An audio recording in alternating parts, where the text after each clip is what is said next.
In my opinion, the Gnostics consistently overlook the 1,650 six-year gap between the creation of Adam and the flood of Noah.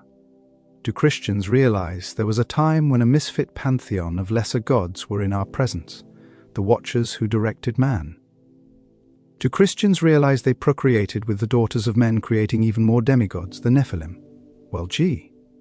I wonder if they appealed to or required worship. Do you think they viewed themselves as rebels or victims? I'll bet they said, "We didn't do nothing." Now, do you know why the Watchers were bound in chains and locked in Tartarus?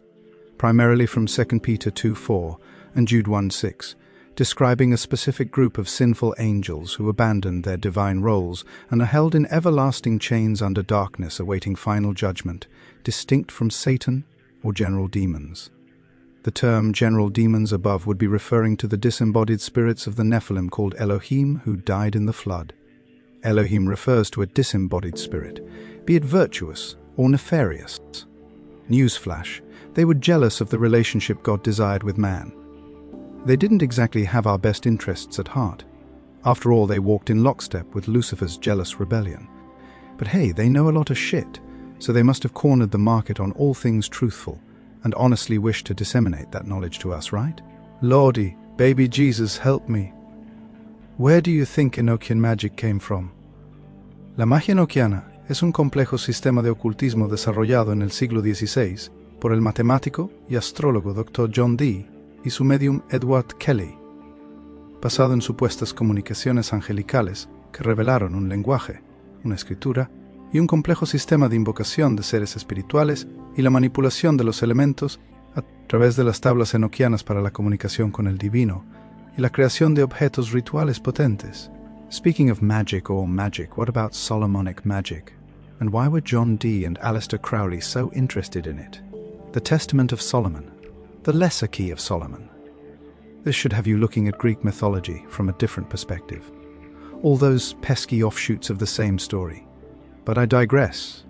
The fact that the stories resemble each other, sometimes even quite closely, is something one should expect when assuming that all nations have a common origin. According to the Old Testament, people initially gathered in Babel.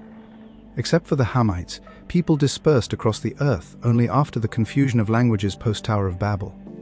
They carried the memories of these events with them and passed them down through generations.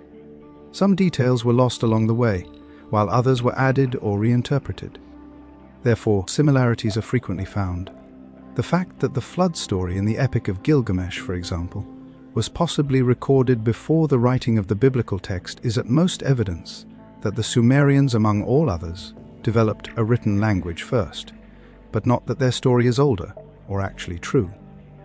While they were already writing down their version of the story, other nations continued to pass it down orally. What do scholars think? No credible OT scholar today argues that the Genesis stories came wholesale from Mesopotamian material. Michael Heiser. A few observations are in order. For Paul, Abraham did not become the father of just Israel, but of many nations.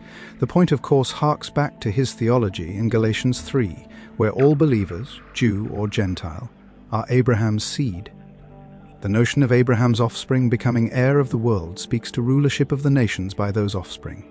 The corrupt, divine sons of God of Deuteronomy 32:8 would be displaced by new divine sons of God, glorified believers.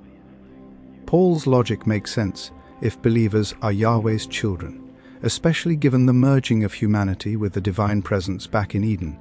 Even now we are sharers of the divine nature, but one day we will be made like Jesus and rule with him over the nations. Believers, the spiritual offspring of Abraham, will ultimately reverse the disinheritance of the nations along with the curse of death that extended from Eden's failure.